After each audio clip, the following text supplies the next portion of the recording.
how to force quit on Mac. So sometimes when you close tabs or Google tabs or game tabs, you think it's closed, but it's not actually closed.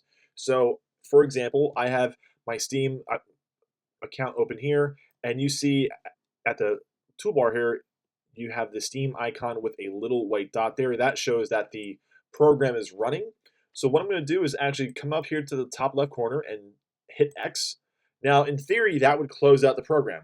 But if you look at that Steam icon, it's still open here because that white dot is there. So to force quit this, you actually have to come up to the top left corner, go ahead and hit Steam, and then go ahead and hit quit Steam. So what that is going to do is it's going to actually shut down the program and turn it actually off. As you see, it's disappearing from my dock.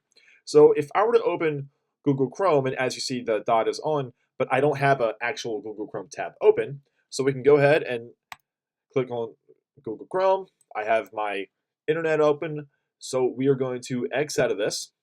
And as you see, it's still in theory open. So you never really know if programs are running in the background, even though you close them out. So again, I will open up Google Chrome. It is still on, and we can go up to the top left corner, and you just want to, not the Apple symbol, but you want to click on Chrome itself or whatever program that you're running, and you can simply come down here and say quit Google Chrome, and it's going to shut that down, and eventually that white dot will disappear under that app. So it's very simple to do, very self-explanatory, but make sure that you know how to close your programs out.